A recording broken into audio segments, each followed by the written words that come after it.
Good morning, Wellness Warriors. Happy Wednesday, hump day, middle of the week, whatever you want to call it. It is Wednesday, it is Wellness Wednesday, and this is episode number 125 of Wellness Wednesday, which blows my mind. Over 100 episodes and slowly closing in on 200. If you are just stumbling on my page, my name is Donna. I'm a mom, a nana, a girlfriend, a jazzerciser, a runner, a wellness advocate, a student, grad school student studying for my Master of Science in Clinical Mental Health Counseling. And I have been on a lifelong journey with anxiety and depression, known at the time of my diagnosis as functional lifelong depression and anxiety, and have learned the power of pure wisdom, not just through my work with NAMI, but also through my own personal experience. And that is why I started Wellness Wednesday, because we learn best from others by watching others and trial and error. And so if I can share things that have helped me or things and insights that I've learned, and if I can learn from you while I'm at it, then that is a win-win for everybody, right? So I absolutely encourage you, if you're here, let me know you're here. If you have questions, comments, I encourage you to engage in a positive manner, of course, in the comments. Hi, good morning, Eric. And if for some reason I don't acknowledge you or I don't answer you, it's because sometimes Facebook doesn't show me all the things. So it's not because I'm ignoring you. I'm just going to have to look at it afterwards. But usually if I see you pop up, sometimes I recognize little face bubbles. A lot of times I don't, but if I do see you pop up, I will acknowledge you. If I don't, again, it's not because I'm ignoring you. It's because Facebook just didn't show me, and I will definitely respond to you later. Okay. So if you are a regular follower, then I hope you enjoyed last week's video about people pleasing. If you are just stumbling on my page, it's definitely worth a watch. You might find some surprises there. I would be curious to know if everybody was as surprised by some of the things that I talked about as I was when I first learned those things about people pleasing. Today, we're going to talk a little bit about something that includes my favorite type of humor, which is sarcasm. But sometimes sarcasm goes too far, and I'll even tell you about how this kind of bit me back when I was working on getting this ready. So for today, we're going to dig into passive aggression. Those are keywords everybody loves, right? You may have noticed the fragmented mirror in my episode announcement. And there's a reason that I use that. It was kind of a metaphor, because just like a broken mirror distorts reflections, passive aggression can distort communication. And that's largely because we use passive aggression. This might be fun trying to make words today. We often use passive aggression to communicate things that we're upset about without speaking directly about them.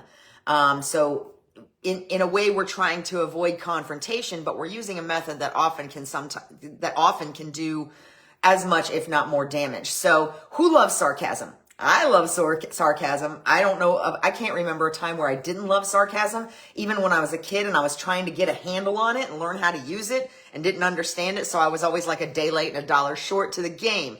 I was one of those kids that was like, I would always think afterwards of what I should have said or what would have been funny or what would have been a great witty comeback.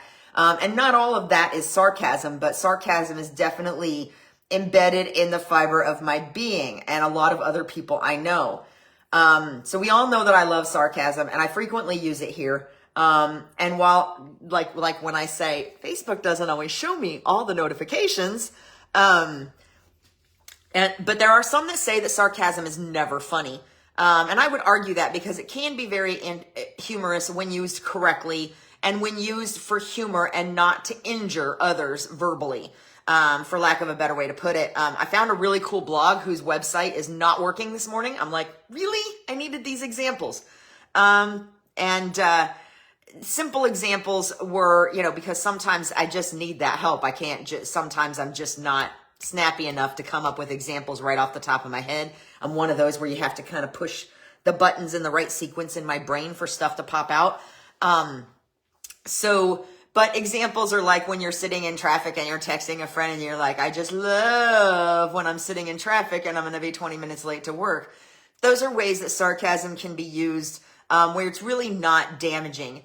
Another example is, you know, you can, you're bowling with a friend and they throw a gutter ball. And if it's a friend that you're comfortable with and you know that they're going to know you're joking, you can say something like, "Oh, you should have been a pro."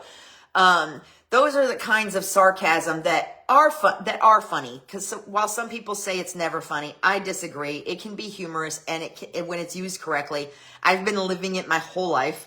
And Psychology Today actually says that some of this may be regional, that, you know, kind of a North versus South thing for your little nerd fact for the day, that people from the North tend to find sarcasm funnier and appreciate it differently than people from the South. And you're probably like, "Donna, weren't you born here? What's your problem?" Well, the problem is I grew up north, and much of my family originally came from up north. So I'm one of those people that when I go up north, people are like, "You're not from around here, are you?" And when I'm down here, people are like, "You didn't grow up around here, did you?" So I'm kind of that halfway in between. But we'll talk about that more in a minute. But so it is suggested that some of it may be regional and that sarcasm is actually a sign of high intelligence and creativity. I will take that just in case there's no actual evidence of it anywhere else. But a blog post by Colleen O'Connell Campbell, say that 5 times fast, describes sarcasm as a playful nudge. And it becomes passive aggression when it's used to convey anger, or as she says, in quotes, comes with an undercurrent of anger, to which I would add resentment, because while they kind of sometimes are the same emotion, they're not always. So when it comes with an undercurrent of anger or resentment, that's what makes a subtle but very impactful difference between sarcasm and passive aggression. Or more specifically, when it's used with the intent to hurt. So let's talk about that. So what is passive aggression?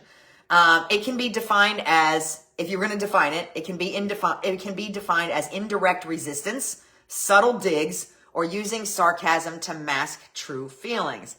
Who's ever done this? I know I sure haven't.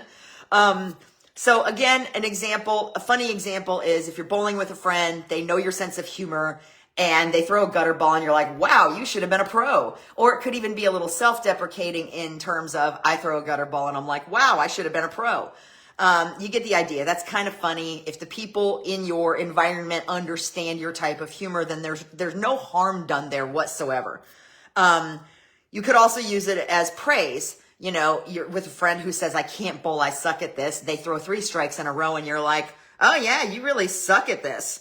That is an example of how sarcasm can in fact be funny, and really doesn't do any harm. However, there are other examples that you're probably familiar with, and they're probably rampant in your life. I can honestly admit that I caught myself twice yesterday using passive aggressive comments, because now that oh, look at those balloons. Can you see those balloons? I don't know where these things are coming from. But I did a hand motion and all of a sudden there's balloons. So I caught myself doing it at least twice yesterday, and I got myself in trouble with it a couple days ago. So we'll talk about that in a minute. But there's examples where you're really just, it's kind of almost a guilt trip sometimes. All right, so an example is, okay, I guess I'll just do everything myself, instead of indirectly asking for help. When you make a statement like that, most of us know, even if we don't understand that that's what falls under the umbrella of passive aggression, because I didn't for years understand what that word phrase meant.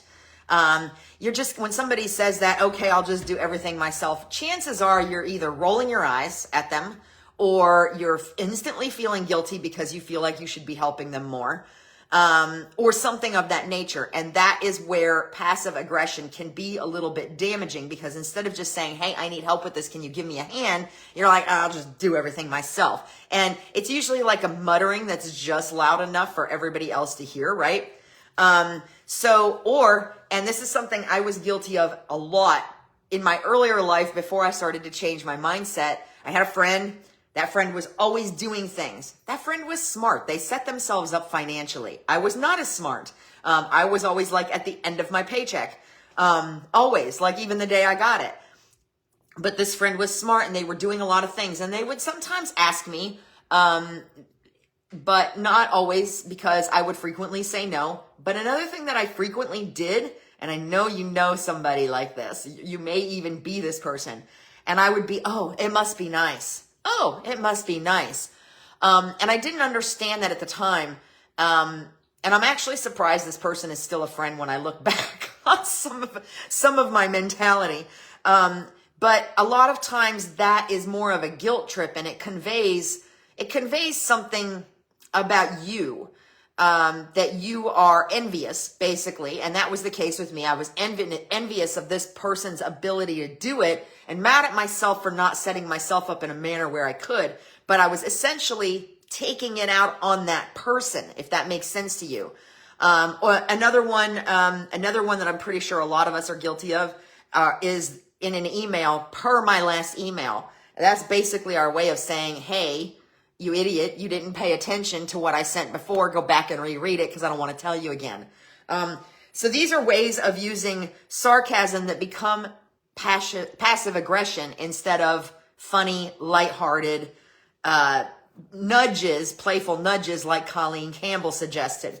So another one, some others that you may not be familiar with, or you may hear all the time and just don't see them for what they are, or you may use all the time and just don't see them for what they are. I'll remember that the next time you need something. To me, that's on the border of passive aggressive versus aggressive aggressive. Because when you say something like that, you're basically telling them, you kind of screwed me over, and I'm not going to help you when you need it now either. So that one's a little bit on the line, because I feel like that statement's a little more direct than some of the other ones we're talking about here. Guess I missed that memo. And another one is you make a joke, or you use sarcasm to maybe be a little bit biting and offensive, and then you follow it with just kidding. That's probably the most used example ever with everyone. So passive aggression can also look like pouting, the silent treatment, joking about, and I'll tell you the story in a minute. I got ahead of my notes. Saying you're okay when you're clearly not, slamming, throwing things like, yes, I'm fine, there's nothing wrong, and then walking into the kitchen and slamming every cabinet door, drawers, just being extra loud with everything as your way of saying, yes, I am angry, but I just told you I'm not, and you're supposed to come check on me anyway, right?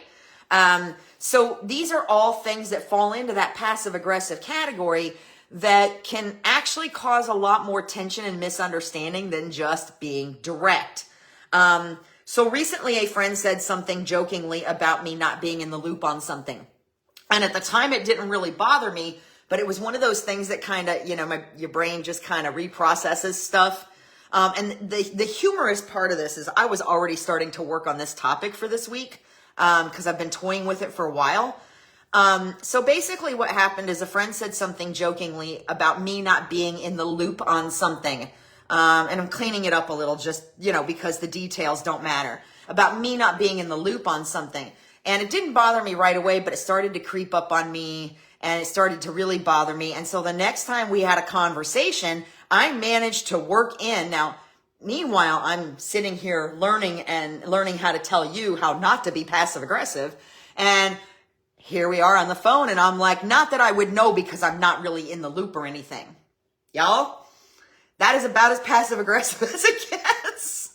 And as soon as it came out of my mouth, I'm like, Donna, really? What are you trying to learn right now? What is your problem? So at that point, I just kind of addressed the issue in my way and said, here's how I'm feeling.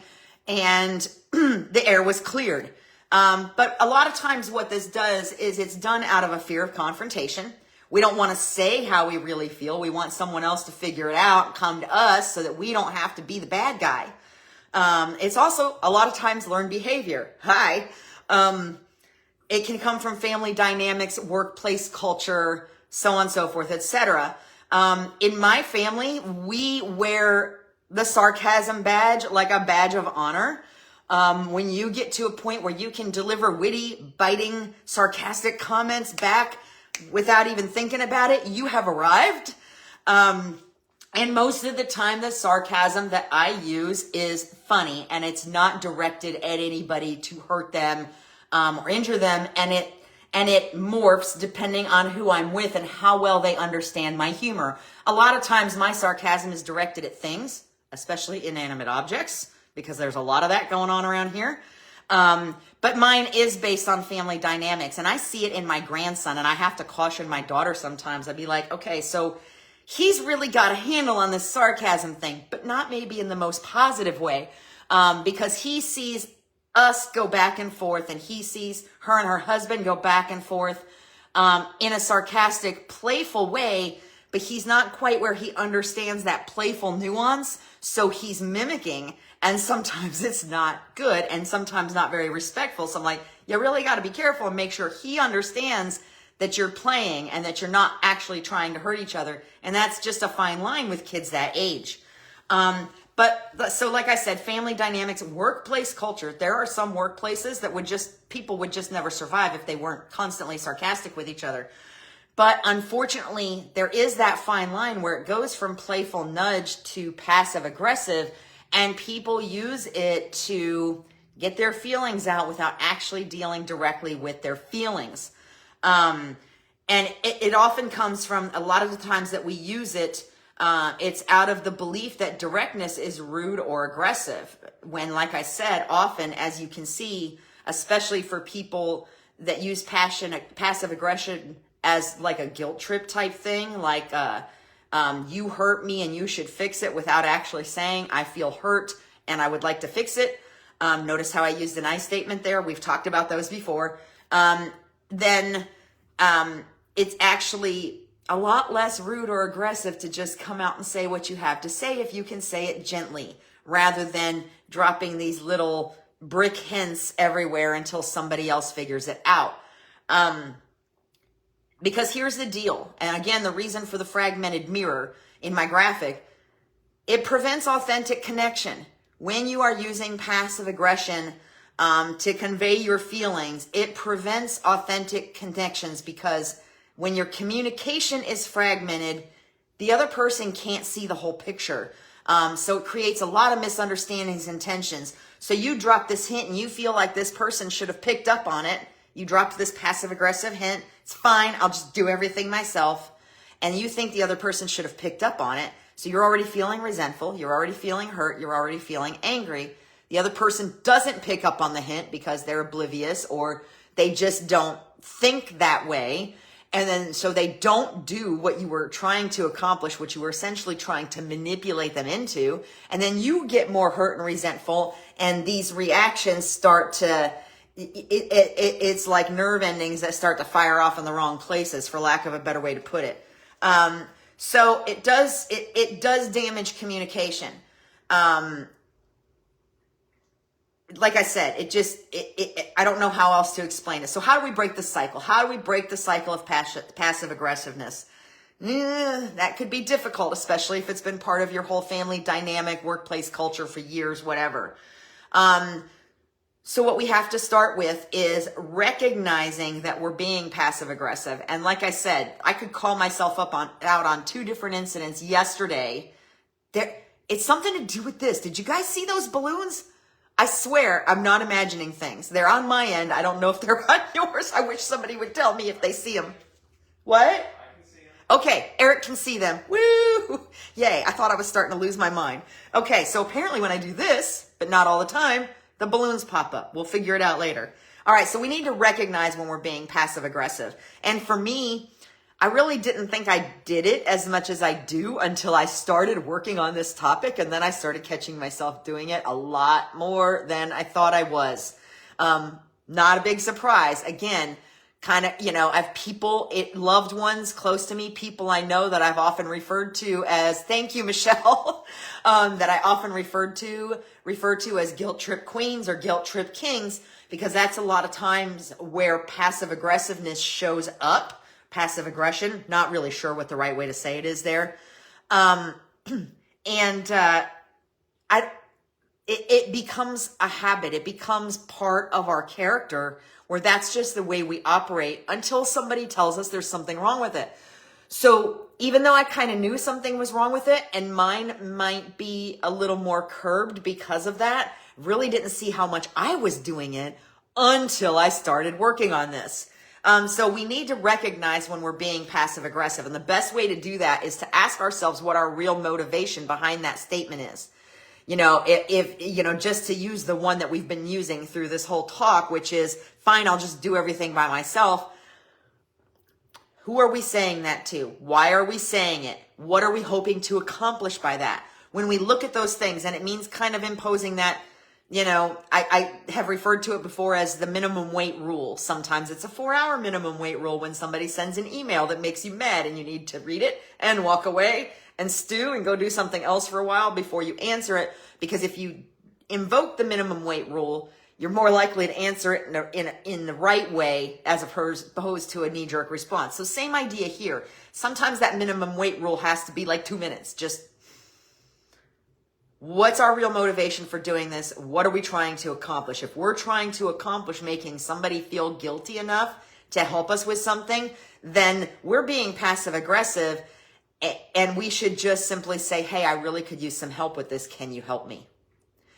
Now, I have to ask you, in that example right there, what is confrontational about asking someone for help? Instead of saying, which one sounds more confrontational to you? Hey, I could really use some help with this. Are you available? Or, that's fine, I'll just do it by myself. Which one sounds more confrontational to you? Because we often use passive aggression to avoid being confrontational when there's a perfect example of how it can actually be more confrontational than just a direct communication. So we need to recognize when we're being passive aggressive, ask ourselves about the motivation behind it. For me, I guess over the years, because I did have really strong examples of passive aggressiveness used as guilt trips. So I went out of my way to purposely avoid that, but I somehow still managed to work it in slightly more subtle ways in other parts of my life without actually doing the guilt trip. But like I said, subtle ways to just kind of be like, hey, it's kind of like a giant flag. Hey, you hurt my feelings, and I'm going to tell you in 9 different ways without actually coming out and telling you.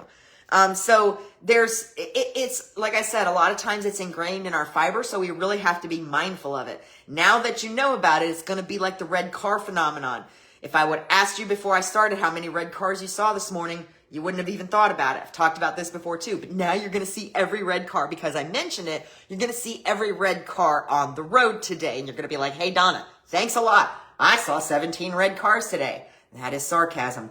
But now that I've talked about this and I've given you some examples, you're going to see it everywhere you look. You're going to hear it coming out of your mouth like I did yesterday, where it comes out of my mouth and I'm like, oh crap.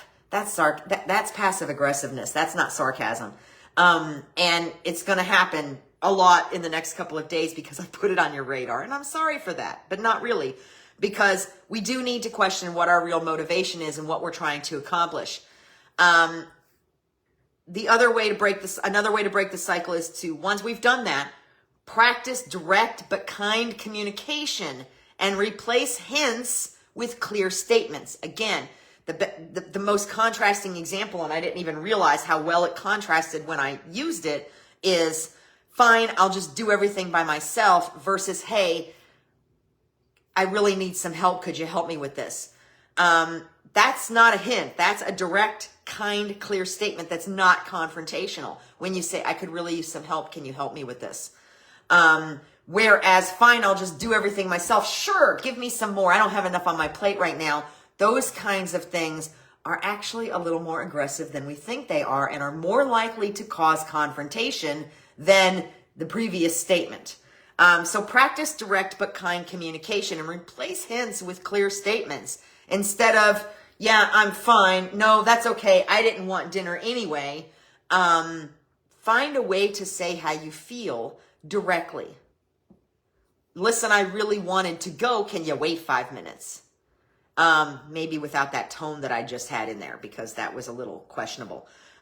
So the other way is to attack the problem, not the person. So I read this article when I was preparing for this. I read this article about emotional intelligence, and a great example is in the case of the must be nice, and you know, must be nice, insert whatever line here, which is most frequently used as a guilt trip. Must be nice that you can afford to do all that. Must be nice that you were able to get the time off to go. Must be nice that you can this. Must be not, fill in the blank, y'all. I'm pretty sure we've all used it at some point in time, and we've all rolled our eyes or gotten aggravated with somebody else who has.